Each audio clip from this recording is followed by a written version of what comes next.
This week's episode of AwesomeCast is brought to you by Drobo, the lovely people who will make sure that your data is safe at all times.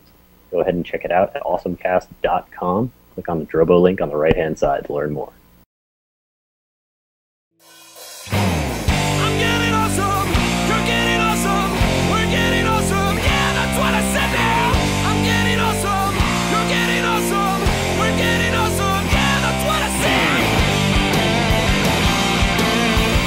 Hey guys, it's the AwesomeCast. We are back. We've survived the New York trip. Well, not all of us. Chachi is MIA.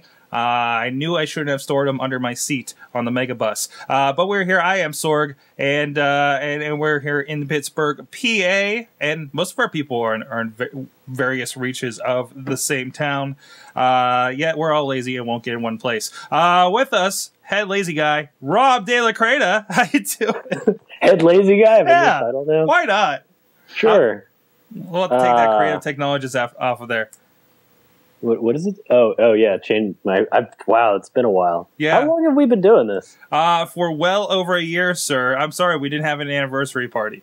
Oh yeah, we were going to do a thing. We never did a thing. No, we never did a thing. Nope. Oh, that's a shame. No, 2 years. 2 years is more important. Yeah, and then we'll say 3 years. Yeah, 5, no 10. It took 5 to do one for the Mayhem show, so maybe we'll just hold off for that and just start planning now. There we go. There you go. How you doing, Rob?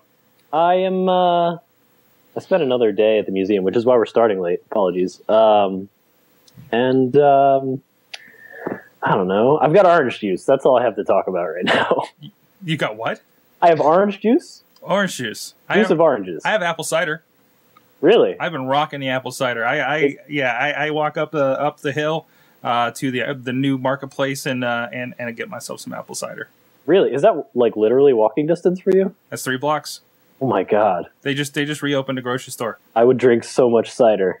Mm-hmm. Mm-hmm. Do they have like the hot foods counter thing and all that? Yeah, there? they got that. They got an eat-in spot at IGA Marketplace up on Broadway in Beachview. Yeah, I don't know why we're talking about this, but you know what? Why? It's awesome. It's awesome that I can walk, get cider, get myself a sandwich, and go across the street for coffee now. That's right. Beachview is booming right now. But also with us, he was on a couple weeks ago in our what the hell? Let's get some people on here show. The Riz from the Wrestling Mayhem show that joins us. We'll be talking to him about his shiny new iPhone. It's shiny. It is shiny. It's brand. It's a few days old right now. There you go. It's got broken in, right? Right.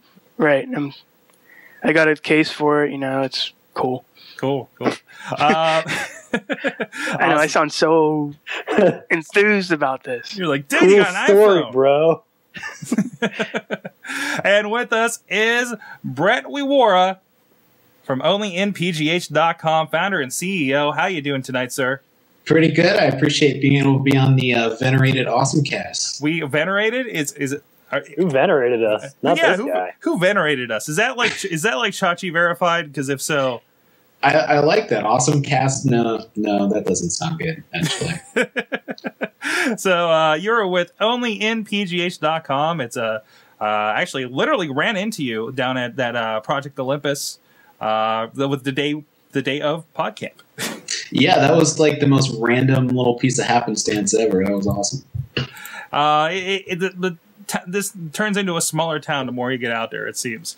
It's in the Bible. Thanks for that, YCW. All right. So tell us about OnlyInPGH.com and why we should be checking it out over here. Well, Only in Pittsburgh is a startup that's coming out of CMU, and what we're doing is creating new ways for people to digitally connect to local communities. The first instance of that is what's up on OnlyInPGH.com right now. It's a site for making it easy to find things to do in Pittsburgh. If you check it out, you can see it's all map-based, and it lets you search for the things you want to do, makes it easy to kind of see where things are at. You can also see what places are nearby in case you find an event and want to find like a nearby restaurant and stuff. Some of the cool features that are available now are if you create an account and register either through Facebook or by doing it yourself, you can create a personalized calendar of events. So if you see something you like, you can press that Add to My PGH button that's next to every event, which creates a personal calendar which you can then export to your Android or fancy iPhone 4S if it's shiny enough. And so that's what we've got going on right now. Actually, tomorrow we're going to be launching some new features, which I'm really excited about. We're going to be launching a new feature called Scenes, which is going to be a way for people to kind of keep track of different scenes around Pittsburgh. We're starting with arts and music, and it's going to be a centralized place to get information about news from blogs and news sources, different places that are part of the scene, different events that you should be checking out, and a place for people to chat. So that's going to be launching tomorrow, so definitely make sure to check back. Awesome, awesome. So how long you guys been doing this site? Well, I've actually been doing Only in PGH as a website for over 2 years now. I started it as a photo blog, and people just send in photos from people take around Pittsburgh. We still have a big photo component to the site. Actually, it's one of the photos. The photos navigation button there shows different photos people have taken and submitted. And then, kind of going back to school in CMU, decided I wanted to do more with it, and we've been coming up with ideas for how to, better connect people to what's going on in and around Pittsburgh, and it's just kind of grown from there. Awesome. Yeah, it always seems like in this town, people have trouble finding things to do. Like there's bubbles, especially with like tech events and everything. Yeah. And I really like how it's broken down. As a sample, while you were talking, I even typed zombie and got something to do. Oh yeah. Up at the Oaks Theater, they're playing Zombie. I mean, it's pretty cool. It's another way to kind of visualize, like, especially as neighborhood centric as people in this area can be. Yeah, absolutely. And that's kind of one of the things, there's so many people that are new to the area, or, even us who've lived here a while, we kind of get stuck in our bubble and our little space and don't really know what's going on everywhere else. And there's no real good online place to find that out right now. So we're trying to fill that gap and also just keep adding new features. In the next couple of months, we're going to be really kicking it up a notch. So yeah, just make sure to keep checking back on us. Awesome. Awesome. So you mentioned you're a CMU startup. That's with is it with Project Olympus? Project Olympus. It's a startup incubator program that's for CMU, and students and faculty both can be in it. Excellent, excellent. Yeah, I noticed there's what I had my walkthrough was like probably about a month ago. I noticed a lot of companies that I've seen over in Alpha Lab as well. Yeah. Project Olympus, there's a lot of companies that started in Olympus and then moved on to Alpha Lab or Idea Foundry. Okay. And how is that? I mean, we had a lot of discussions about the community here and the startup, and there's a really, especially around CMU, there's a lot of stuff building. I was actually down there talking with a fellow from sponsorchange.org that we featured in the last Unsung episode. So there's a really cool variety of stuff too. Yeah, there's a ton of stuff. Actually, Ray Mark graduated from the same program I did in public policy program at CMU from Sponsor Change. And yeah, there's a huge variety of stuff, and there's a ton of things coming out of CMU and other places around Pittsburgh. And I really feel like the entrepreneurial community is really starting to take hold. There's a lot of stuff going on, and we're happy to be a part of it. Excellent. So, everybody check that out. onlynpgh.org. You're on onlynpgh on Twitter. I know I see every once in a while. Yep. We like to be on Twitter, and actually, it's onlypgh.com. Just so people don't get the other site. There's another one. Is there a .com battle going on? I actually, when you said that, I have no idea what's on onlypgh.org, and I really should. Not worried. Now somebody's going to squat it. Yeah. It is available. Oh. .net available. There you go. Do you have like a wah, wah, wah, wah sound effect? Sad trombone. Right now. Sorry, I was looking at a .org and it just kind of threw it over there. So thanks. And anyway, you hope stick around. Let us know what you think about the stories of the week there, Brett. Sounds good. I appreciate it. And everybody check that out. Now, Riz, let's go over to you. Okay. You are coming from Android to your shiny, fancy pants iPhone 4S, and I think you're the only one I know that has got one already. Thank you. But yeah, this is my very first iPhone, actually. Okay. I've been always first. I was in the pay-as-you-go plan, and I went to a contract, and then now I graduated to an iPhone. But yeah, it's pretty nice. It's pretty neat that I can do all I can do with the iPod with said iPhone. Mm-hmm. But let's see. Like, what else? What do you want to know? Have you played with Siri any? I have. Yes. And I was very skeptical about it at first, because I know, like, on like Google translators and YouTube translators and all that stuff, they don't really do much. But I'm gonna test it out on you guys here. Okay. Make sure to hold it up to your microphone so we can hear it. I will. I am now on the AwesomeCast with Sorg, Rob, and only in PGH. Oop. And it says, can you read that? I'm now on the AwesomeCast call. A little more still. Yeah. Michael's. Wait. Did it change my name to Michael?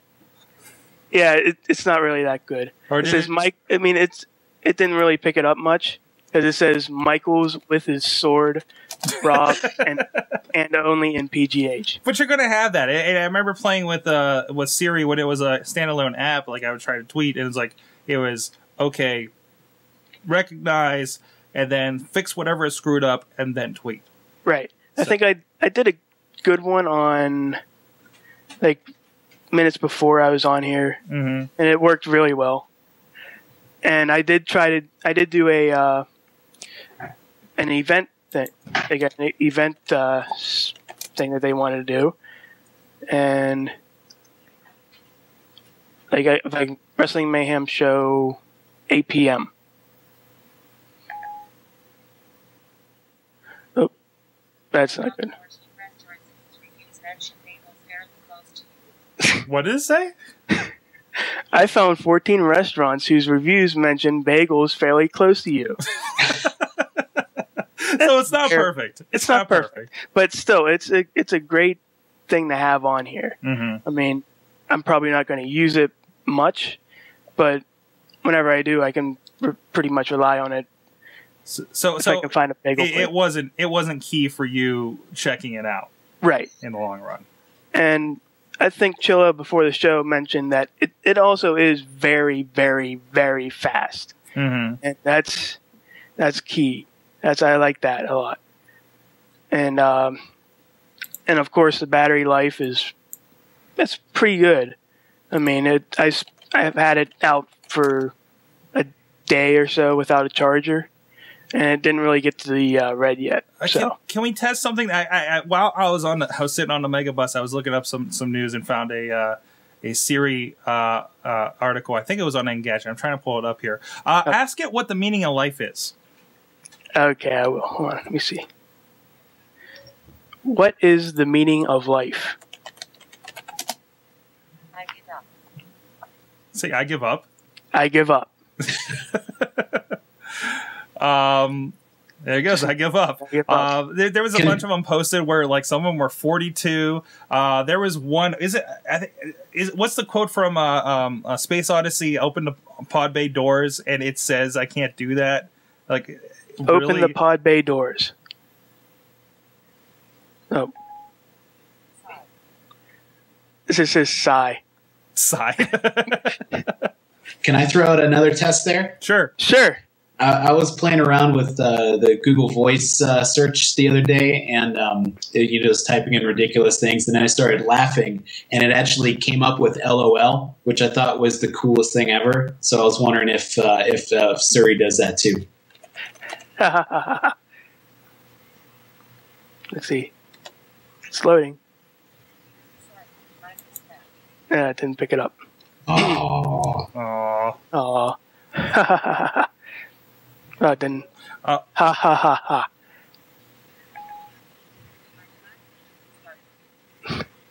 What did it say?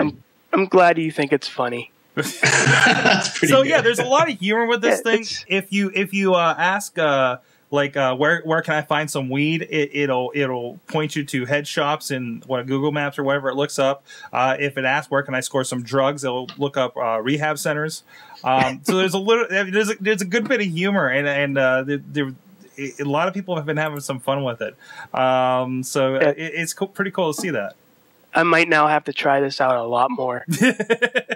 Try different phrases, you know. What do we call Bo Diggity? Yell Bo Diggity at it and see what happens, maybe. I'll try that. Just the translation would be enough. We'll play with that on the Mayhem show. But otherwise, I mean, your transition, again, you had the Android phone before. How are you liking that transition? I love it a lot. I mean, it's a lot better. It runs a lot smoother than the Android. I haven't had a crash on it here yet. Mm-hmm. It's only been a few days, but still, it runs. It's good. Mm-hmm. I mean, I don't have the widgets or anything, but I don't really need widgets, and but it's really good. And I have newsstand and all that stuff. I find my iPhone, find friends, all that new stuff that they posted on here. So, yeah. Awesome. Now, wait, is Find Friends, is that an iOS, is that a iOS 5 thing or a 4S thing? It's an iOS 5 thing. It is? iOS 5? Because I haven't noticed like any of the new icons or anything pop up. You have to download it from the App Store. Oh, you still have to download. It's like still another thing on top of that. Okay. Yeah. Just like the Cards app, you have to download that too. Because I've just updated this morning finally to the real OS 5. It really does seem when they put a new version on, the beta goes insane. Because I had one point where the screen was upside down, the bar was still here, and there was a keyboard that kept popping up on the side. Never seen that before with an iPhone. But other than that, like Rob, you've gotten the final iOS 5. How you liking it there on your 4? I actually feel like I should have stuck with the last beta. Oh yeah. I've encountered a couple of really annoying bugs. It's probably just because I haven't heard too much about them. But like I've got this awesome thing where my phone is locked, and then I guess my phone doesn't have to be locked. But if I swipe down to look at my email. Mm-hmm. And then I pick something, it'll open. I'm going to see if it's going to do it. Of course it doesn't do it. But it'll basically load the header, so to say like from to, and then the subject and the date and nothing else. And the whole screen will lock up.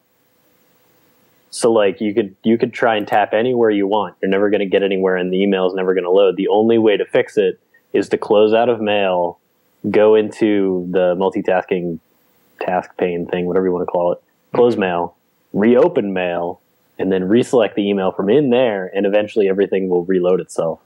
Just some funny stuff. Yeah, just some funny stuff. Also, funny stuff. My battery life has been atrocious. I've been hearing a little bit about that, about how it's been, but don't you always get that with the new OS?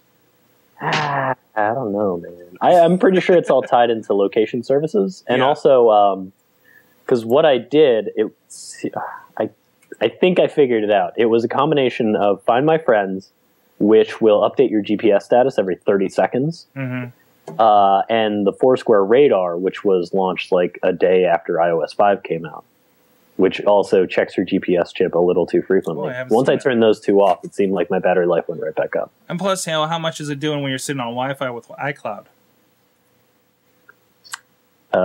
You mean like wireless syncing or what? Wireless syncing.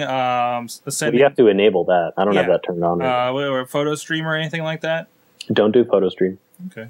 Brett, are you on iPhone over there? No, I have a Droid actually. So you're tired of hearing of it. Well, the new hotness for us Droid folks is launching tonight in Nexus, so looking forward to that. Oh, is the announcement tonight? It's like at 10 o'clock our time, I think. Yeah, it's something ridiculous, but I'm looking forward to that. Excellent. Yeah, I mean, and Nexus is what I know Android always looks forward to, because that's pretty much the standard bearer for you guys. Yeah, it really is. They try out the new cool stuff, and not that I'll like get it in the near future, but I'm looking forward to seeing what people say about it. At least. And it trickles down to everything else by the time you're ready to get a phone. Of course, it's kind of a nice little preview copy of everything. So we talked about Siri, and it's a little weird because Siri is only on iPhone 4S, oddly. But apparently it's been hacked already, as you would expect these days. So it's definitely been ported over to iPhone 4 with better performance. So, and I did hear the first couple of days this was really bogged down. Siri wasn't connecting on launch day because, of course, everybody's going to try it out. So I'm wondering if that's the reason why it's on 4S only right now. That, and it is still technically in beta. Yeah, I'd say so. And it seems like there's a guy that I work with. He got one, and we keep trying to use Siri, and it keeps just not working at all. It seems like it's kind of weird to say. Like, you would think if you're going to launch this thing, you would have an idea of how many you're going to sell because you know how many of the devices you've made, which gives you an approximation of how many people are actually going to use Siri, i.e. every single person who buys one at least once. Because it's certainly going to go through a honeymoon phase where everybody uses it, and then people just get tired of talking to themselves, and then like every other like voice-driven technology. But it seems like they really kind of like got a big old F on figuring out how to scale the Siri data platform and making it so it actually connects and works all the time, because nobody's having really good luck with it consistently. Skull's one from the chat room is saying he ordered it, but he's curious if it speaks German. And actually, this should be location centric, just like everything else on your phone, right? So yeah, it should completely whatever. As long as you have the location or languages or however the iPhone handles that, it should handle it appropriately. And I guess it's sending everything to a server. It's not doing all the processing locally. Right, which is what I'm saying. Like, they had to scale some serious data center muscle to make it so this thing worked for everybody, and it's not working for everybody. Yeah, because I mean, the Siri app, not nearly that many people. Right, the Siri app was like you would have to go out and find it. Yeah, it was a curiosity, and it wasn't a well advertised one. Right, and this has been rebuilt apparently from the ground up. You know, and as it is, Apple had problems. Was it last Wednesday when iOS 5 came out? And the update that made iCloud work on your Mac, and you know, the airport update. I think there might have been something else. They got hit hard, and still can't handle those launch day issues that they usually have. And it seems like they made them worse this year. Yeah, yeah, and AT&T had a terrible time with activations as always. Verizon was fine, Sprint was fine. But people were having to wait like upwards of like 20 tries of activation through iTunes over like 6 hours to try and get the thing to activate. There's been an interesting thing. I talked with Chilla over the weekend. He was saying people were getting people that get their phones. They're not officially selling unlocked phones, but you can still buy your regular $200 iPhone for $650 with no contract. They've been taking it home, plugging it into iTunes, and they've been already unlocked. Huh. There's been reports of this. Of course, who's going to drop $700 to test it? But it seems like maybe they under the radar left their unlocked phones out there early. That's kind of weird. But a big thing for him, I know he's on T-Mobile using an iPhone, and I'm curious about if I can unlock my old iPhones and give to my T-Mobile friends so they can get the iPhone they've been not allowed so far, I guess. Isn't that weird that T-Mobile is the only one kind of left in the dark right now? Yeah. As far as the iPhone love goes, because I know, Sprint, a lot of people are like saying, finally I got the iPhone, Me. Like Riz is a perfect example of that. And then it has to be because of the AT&T merger pending. But, all right, let's see what we got here. Actually, we're going to toss it to a video before we get to the rest of our news. A little something we put together. We're going to have a few things over the next few weeks from the New York City Comic Con. Chachi and I went out there, interviewed a lot of people. We'll have a lot of stuff here over in the Wrestling Mayhem show. We talked to Mattel for some WWE figures, and anything that doesn't fit in these shows, we're just going to release for specials. Look for some stuff from Voltron. Talk to the guys over at South Park about some video games in their latest documentary. But this is check out the video. You guys can check out for yourself. I'm here with John from Realusion to talk to us about some really cool software that we came across here at the Comic-Con. Really surprised. Some really cool stuff using the Kinect of all things. Absolutely. Yeah, so we're showing iClone, which is the first real-time animation software that allows you to animate using the Microsoft Kinect. No Xbox is required, but we recommend you have one. What you can do is basically you plug in the Kinect directly to your PC and then animate directly inside iClone just by acting in front of the Kinect. This is with the new Microsoft SDK now, right? Right, so we're just rolling into the Microsoft SDK. We launched with OpenNI, the OpenNI drivers, so we're an early partner with PrimeSense. We actually just did the keynote for Microsoft Tech Days, so we're an official Microsoft sanctioned product with Kinect now.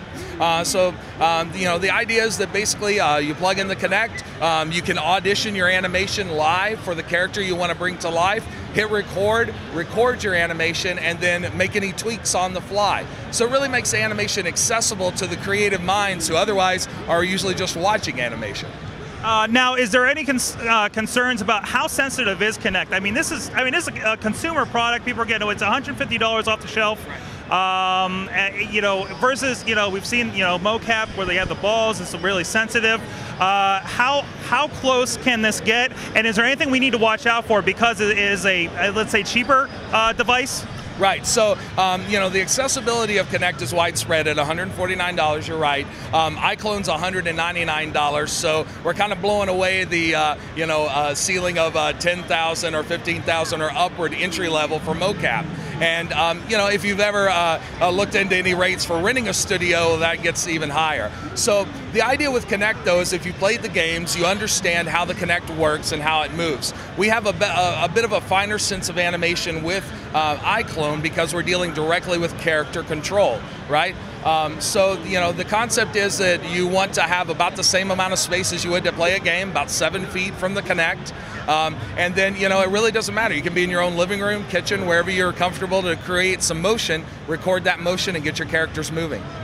Now, I know aspiring people that want to do kind of web stuff with animation, just to kind of get some stuff in. Who is the target for this type of software?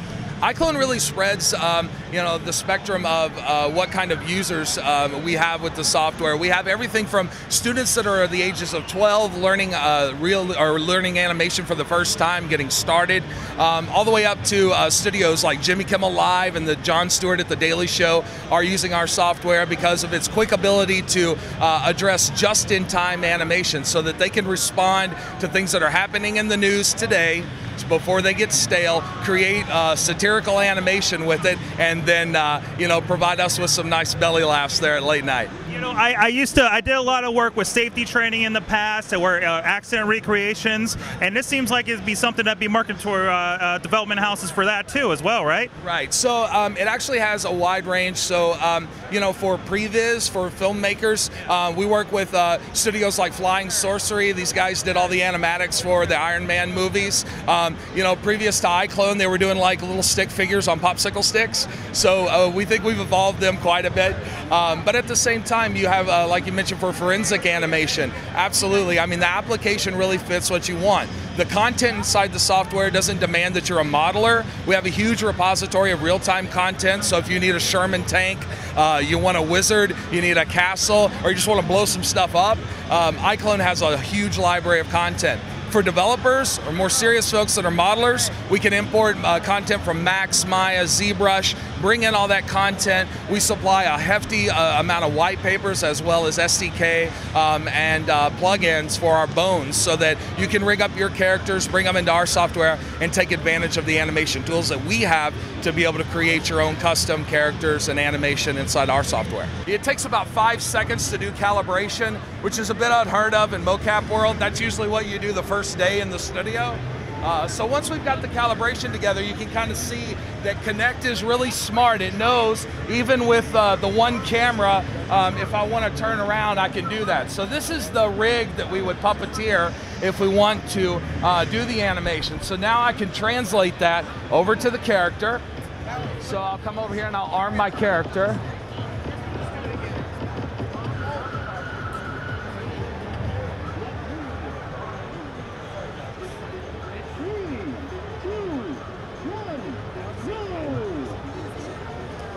And so we'll arm the character where we can do like an audition of the character, right? So now I can start to work with the character here if I want to bring the character into. So you can bring your own characters to life. I know, of course, it's not perfect, but is that something I can bring in and clean up those little bits afterwards? Right. So say we wanted to do some animation with the character, and then in the end we need to do some cleanup. Right. You'll have the opportunity to do a little bit of that, and the way that we can do that is just do some motion offset. The character, once we've done some mocap, if we want to, we can come in and open up the motion layer, and this is where you can see a lot of the principles of animation here. So we can start really working with cleaning up the character and setting keyframes along the timeline. So it's a real blend between nuance of animation, new tools for mocap, and traditional principles of animation, because we can't forget those. Those are important. So what we want to do is bring those two worlds together to create a more accessible animation software that can make filmmakers out of those that want to tell stories. Tell me, price, availability? Right, so iClone's $199. The mocap plugin is $99 to add the Kinect if you want to bring that in. The availability is it's available now. It's commercially available now. You can take your Kinect, plug it right in, and start animating. So for $300 plus the price of a Kinect, you could have mocap down and dirty. That's absolutely true. Fantastic, fantastic. Thanks a lot. I'm gonna jump off the show notes that for a minute because I added something. No. There's this awesome little Facebook app that popped up, I think just today. It's called Take This Lollipop. Okay.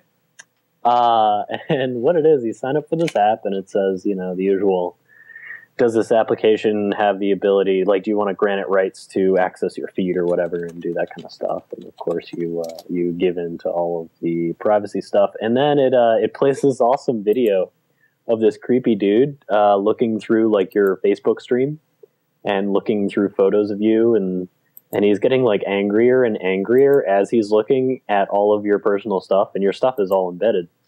And then it like segues to him in a car with like your face taped to the dashboard and a little GPS with like your home address coordinates set into it. And it's pretty amazing and creepy. There's not really, it doesn't seem like there's an ad behind it. It's just like somebody trying to prove a point. Yeah, I think it's just somebody trying to prove a point and be awesome. Yeah, I'm finally loading the article right now, actually. I love the icon is interesting. Yeah. There it is right there. Hillard is next. What is this? I'm curious. Should we do a demo of it right here? Oh, go for it. Yeah? Sure. Everybody's going to find out everything about me right now. I'm actually doing it too, so. All right, I'm connected. I'm going to connect with Facebook. The resolution is going to be really funky with this. So I'm going to log in. Oh, Rizza's using it. It's telling me already. It's loading. Holy shit. Wait, we're not recording, are we? Yes, we're recording. Holy. All right, it's scary music. Scary music. I'm on the hallway. There's a guy at a desk. This is like video too. Yeah. He's got a computer. I think I had that case in about 1999.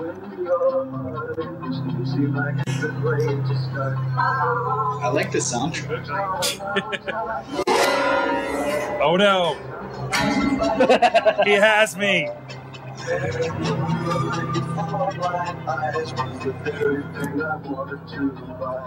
Facebook's boring. There's Rob. Talking about rain. See, he's very sad at my profile.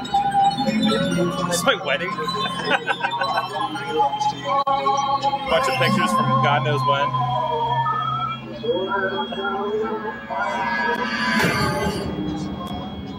It's me filming the baristas. Really angry about you filming too. He's really angry about my work on the baristas.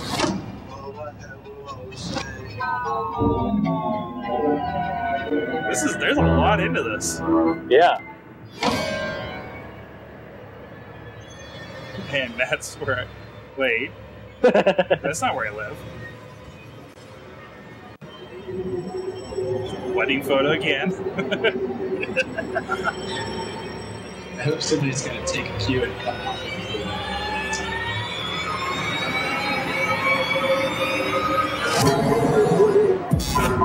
Well, you know, if somebody knocks on my door, I have a basement.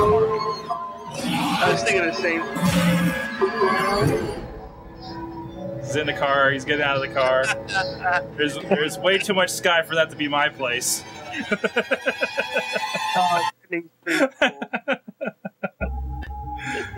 That's really interesting. Yeah. I hope you're not checking that out like in the middle of the night, creeping yourself out there, because they'll definitely do that to you. How'd yours go, Riz? I want to see how it goes when it goes down to the hour. Yeah, I don't know. I mean, it's got to be for something. Somebody put a lot of work into that. Yeah, just to be like for what? That music's still going really in the campy background. Horror movie or something that That's hasn't come out. Yeah. I mean, you're seeing those now. Like, I've seen a lot of indie movies that are like Facebook, the worst thing that can happen from Facebook kind of stuff.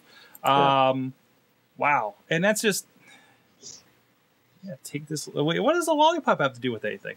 Because he's creepy and old. Okay. Well, Yeah, I guess. I mean, he's going to show up at my door and give me candy from his windowless van. from his windowless van. It wasn't in a windowless van either. I don't think it was. Anyways, so Google is axing a lot of its services lately. Google Buzz is one of the latest on the hit list. Thankfully, finally, I can get rid of that. yeah, it's about time. Yes. There's like, I think I've mentioned before, there's like one person who replies to me on Buzz every once in a while. And I just forget that all of my stuff aggregates to Buzz. So every time I reply, I'm like, you realize you're the only one on Buzz. You know that, right? You know you're alone. Nobody's talking back to you, are they? But they're also getting rid of code search. iGoogle social features. And That's my favorite. How could you get rid of that? iGoogle. Who uses iGoogle anymore? What is iGoogle? You don't know iGoogle? Hey, that's I don't know what iGoogle is. That was the thing they were pushing a few years ago. I used to do that. Oh wow! I forgot your about start page where you put all your stuff. You put your little weather widget, and I had all my RSS feeds set up there, and that's where I read the news. That's what I wasted the first 15 minutes of work with for a while. I mean, it was great, but it just got so buggy because I think I tried to make it do too much. Yeah, but I mean, this has kind of been the big push lately to kind of cut a lot of the dead weight, cut a lot of the resources that have been going into a lot of these labs projects. Some of them sad to go, see them going away, but not these ones necessarily. Do you actually use a homepage? No. I use Chrome and sync them across all my browsers since I moved so much, and I have a nice. I'll show you right here. I have a start the day folder here, and I just right click and open all bookmarks, and that's how I start my day. So I check into my my freelance stuff, my email, my calendar, and my to-do list, and Hootsuite for the Twitters to see what's going on. I have no idea what my homepage is. I can't even. How do I go to my homepage? I mean, my homepage is just Google. Start a new browser. Yeah, homepage is like so 1999. New window. Oh, I have the. That's what it is. My homepage, quote unquote, is the most frequently visited websites thing. I think that's just a new tab thing. Unless maybe your homepage could be that. I think I opened a new window and it did that. Yeah, that's not. Well, maybe. I don't know. I have no idea. It's that or like Google or nothing. It's probably Google. Like But I wonder how many people like actually make use of homepages, because homepages used to be like a bit like having a landing page used to be a big thing. Mm-hmm. And then if you were a total nerd, you would build your own homepage to have like the CSS feeds or the RSS feeds that you want built right into some reader on your homepage and like sports scores or whatever. And then iGoogle and Yahoo homepage. And, I think I knew a guy that was running Linux. So he had like a bash script he had set up to do that. Yeah. But I guess everybody just kind of uses Google or whatever. Yeah, it comes up Google and I move on, you know. Like Firefox is Firefox has been using theirs lately in interesting ways because they've been advertising their extensions and you know, and then of course there's a Google search there, which I'm sure they get paid off of per search. What's Internet Explorer still MSN or something? It's got to be. Anybody out there? Anybody? Anybody use Internet Explorer? SCW or Sonic Screwdriver. Sorry, I'm mixing up my guys here. Don't give him the letters. I use the Yahoo homepage for the news, he says. You'd be surprised how many people use that Yahoo homepage. Like, it was scary. Like, I still kind of use that. Like, you use it. A guy I used to work with, he just used it religiously. Like, he'd be sending me news off of Yahoo News, like, all day long. It was weird. But people read that. People use it. There are people using it. Like, you know, we would talk to the people from Rivals.com and Yahoo Sports. I mean, people use that as a research. And it is a name that's been around for a while. So, I mean, I think they're getting enough. Just, I don't know, you know, Yahoo's one of those things that'll never die. But then again, looking at how AOL came around, they're doing content. And they bought all the stuff that I read anyways. But Nintendo, I don't have Chachi here, but this was interesting. Nintendo sells over 50 million DS units. 3DS sales fall flat in comparison. This isn't like news. Yeah. But their DS is still going strong. Yeah. Over their 3DS. And they were all over Comic-Con with their 3DSs and everything. It's just another sign of, if Chachi was here, we'd have a little more to say about this, especially since he got to play a little bit of 3DS over the weekend. BlackBerry, I know that's something that he's had to deal with thanks to his employer. But everybody knows BlackBerry was out everybody that has a BlackBerry, everybody that works in a business that still uses BlackBerries and has to serve them, yeah, they had a really bad week last week. There's a huge outage. All those services that they bought the BlackBerry for kind of went away. And there was an apology by Mike Lazaridis, who I think is one of the dual CEOs going on over there, apologizing for that. But wait, there's more. You're going to get $100 in free BlackBerry apps. Oh, BlackBerry apps. So you can, let's see, you can buy oh, wait, there aren't any. It's like, what are you going to do? I mean, can I exchange those for food stamps or something? Yeah, it's that's a huge black eye for somebody that has been their calling card. That has been what they've been surviving on, is these dependent corporations on their services. Well, it's only a matter of time before they're because BlackBerry popularity is waning, has been for a little bit. It's only a matter of time before that lack of popularity leads to a lack of cash flow, and that lack of cash flow leads to a lack of support, and then things start to break and things get worse. And then let's say in, I don't know, 4 years from now, maybe, BlackBerry is no longer a household name. Mm-hmm. Mm-hmm. Well, a corporation boardroom name, more like. Says, I apologize for the services outages this week. We've let many of you down. The executives went on to say that services are approaching normal levels across Europe, the Middle East, and India, and Africa. I didn't realize this was a worldwide issue. Holy crap. Wow, that's pretty bad. That's horrible. Your entire service went down for the entire... yeah, I mean, even Amazon's cloud service has never been like the whole thing down or anything like that. No. Brett, you're somebody that operates on a service. I mean, do you have any perspective on this? I mean, I wasn't really surprised about this happening to BlackBerry. Kind of like Rob said, it just seemed like something like this was coming. I did hear there was some other BlackBerry announcement today. They're launching a new platform that seems like it's going to be their last try to make a go of it. But yeah, every time you make a phone call, they give you an ounce of heroin because they really don't want you to leave.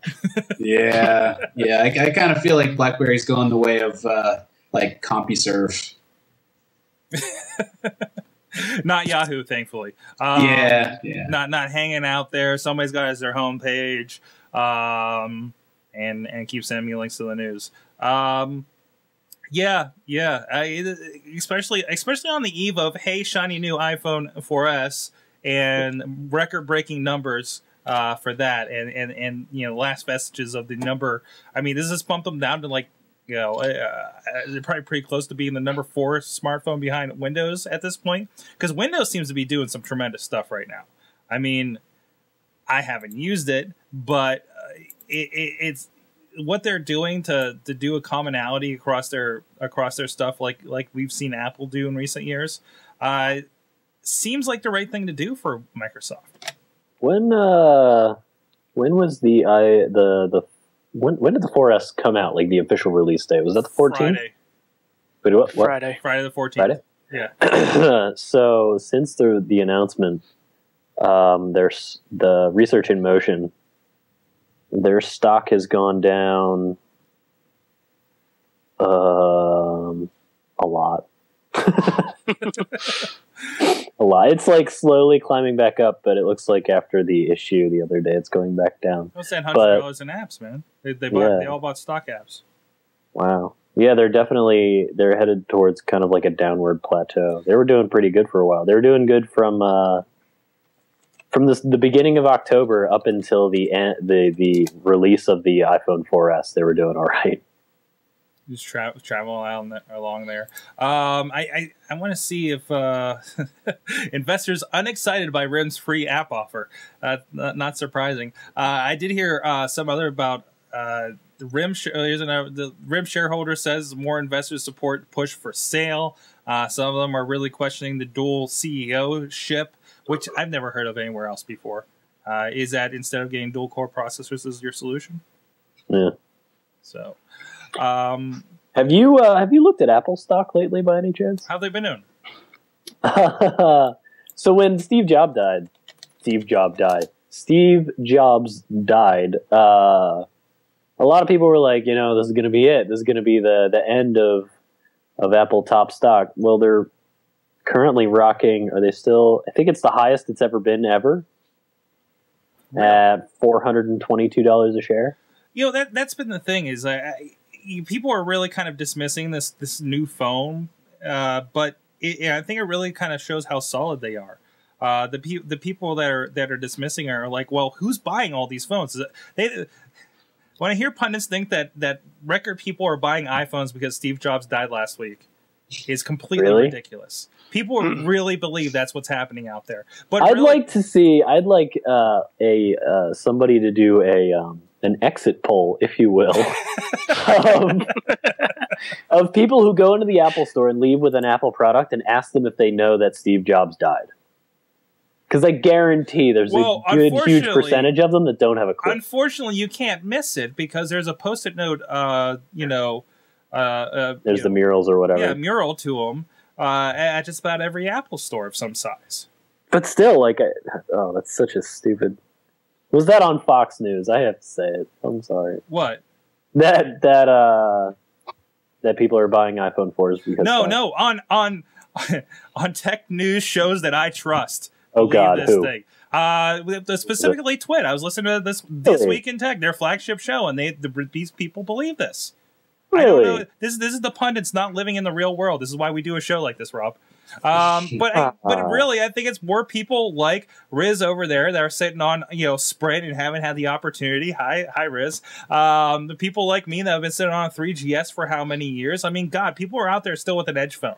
Yeah, I mean, it really is. When you have a long backlog of people that have been holding on to these phones with 3Gs, 3GSs, edge phones. It's not just the crazy people say, I have the 4, I need the 4S. You're not going to get those people. More than anything, this phone's not going to get those people. Just like the 3GS, you didn't get the 3G people. It really is kind of a perfect storm of all good things. Mm-hmm. When you look at everything that's playing a part in the 4S release with Sprint, with Verizon is still certainly riding a wave from their initial. This is the first launch on Verizon in succession with everybody else. And that the 4S is such honestly, there's enough cool stuff in the 4S that if you had talked to Apple 5 years ago, this is absolutely an iPhone 5 type thing. As in, it's not a half release. there's enough stuff in here that if you had released this phone a few years ago and Apple hadn't set this standard of really like knocking the full phone out of the park, you'd be like, yes, this is amazing. This is the coolest thing ever. This is better than everything else there is. But there's now an expectation that when they're going to do an iPhone 4, an iPhone 5, an iPhone 6, it better bring something absolutely ridiculous that you've never heard of to the field, which is why like I'm really banking on near field communication for the iPhone 5, but the infrastructure isn't there yet. Mm-hmm. But you take all these things and put them together, like the camera. People are comparing the camera on the iPhone 4S to a digital SLR. I mean, it doesn't have the mirror, it doesn't have the swapping lenses, the image quality alone and video quality alone. It's doing damn good. Mm-hmm. And when all these things come together, it's not hard to sell them. And that's why they sold out everywhere in the first day. Sonic Screwdriver says he points out the point. You can't find used Apple iPhones anywhere without paying basically new prices, which is true. So there's not a there's not really like the market's there. There's a reason everybody wants them. Everybody wants them unlocked so they can get them on T-Mobile or whatever else they were doing with them. But there isn't that market of, well, I can just buy the old one at an old price. Now there is for new phones though. With what they did with the 3GS being free and the 4s being only $100. The 4 is still a damn good phone for $100. Oh, for $100, it's a steal. Mm-hmm. I mean, I'm an every other release for the iPhone kind of guy, which means I get that sweet subsidized price because I don't really feel like paying ungodly amounts of money. Yeah. For a sweet phone. Which means that like my next upgrade ideally will be the 5, but the 4 is still like, especially once, or I mean expectingly, if Siri comes to the iPhone 4 and it actually works and it works pretty well. I mean that's all I need. I'm okay with that. And they give you a nice carrot. They give you enough carrots to get the new one, but be perfectly happy with the old one. I mean, I'm sitting here on the 3GS and have most of the features you do on the 4. Yeah. That with the upgrade, of course. Except it sucks. Yeah, you know. Well, I think it's all the time we have tonight, guys. So thank you, Riz, for joining us and showing off. No problem. Showing off your new hotness. I am very hot. Oh, you mean the phone? I'm talking about the phone. Oh. No, that hot red you're welcome. That hot red curtain behind you on the Skype feed. He's Twitter, Riz IUP, if you want to tell him why he's wrong about everything. And also compliment him on his room. And you can find him a lot of weeks on the Wrestling Mayhem Show contributing. Over WrestlingMayhemShow.com. Brett, you're at onlynpgh.com. Thank you. Not going to mess that up again. Everybody check that out if you're in the Pittsburgh area here. And I am going to go check out Zombie at the Oaks Theater, playing the 21st to the 22nd this week. So thanks a lot for joining us. And thanks for having me. Rob. Yep. Does Rob things? I do Rob things. You rob things? I do. I do rob things. Look out, kids. Do you got anything to plug or promote? You hanging out at the museum? Yeah, I can kind of talk about that now. Okay. Opening the 28th, I think, of this month. Teenie Harris was a pretty famous African-American photographer in Pittsburgh from the 40s up until the 70s, I think. And in the largest galleries of the Carnegie Museum of Art, we will have over 1,000 photographs from his lifetime. My part of it is 7 very large projections, 14-foot wide projections of some awesome custom composed jazz music of the time and all that good stuff. So if you're into photography or photography of Pittsburgh or history or any of that good stuff, you should check it out. It'll be open for 4 months, I think, as long as my stuff doesn't break. Yeah, I was noticing again, being at the con, I got to take a look at all the interesting setups they had at the booths, and there was a lot of iPad usage. Definitely. Oh yeah, iPads are getting to be so there was huge. Like they had a giant box thing for the new Transformers MMO there. I swear they've hardly even started on because all they had this really preliminary video to show. But they had this thing and they had literally an iPad that was locked into the side of this wall. It said, "Hey, go here to help determine a class or something like that, and it had a QR code, and that was it. That's all it was doing. It wasn't touch interface, nothing like that. And then I saw them around a lot of other places. So, hey, yeah, I'm at Sorgatron.com is my blog. Of course, check out everything else going on at sorgatronmedia.com. You will see a whole bunch of videos coming out in the next week, including our talks with South Park, with Voltron, with some zombie coloring book people. What else did we talk to? Not Max Payne. We couldn't film that. And right here, we'll be having next week, we should have the video talking to Ubisoft for Shoot Many Robots that Chachi did. They gave us a great demo, and I realized some certain things that may not be language appropriate for this show, because there's a certain character, the fruit you know what, from over at Penny Arcade in that one. So go check that out and everything else going on, guys. We're here every Tuesday, 7 p.m. Eastern, almost without fail, at live.sorgatronmedia.com. Tweet us at AwesomeCast or email us contact@awesomecast.com if you want to contribute any. What was that? Wow. What were you even going What's for? I that don't word? even know. Wow. I need to drink some more of this apple cider here. 724-25-ACAST or 724-252-2278 if you want to voicemail us. And you can find the show over on iTunes, MediaFly, Roku, Blip TV, YouTube, Stitcher, Mevio, where the list is getting bigger and bigger. Check out all the links over at awesomecast.com for all that. Thanks again to everybody. This is Sorg. You guys have been an awesome audience, an awesome chat room. Have an awesome week.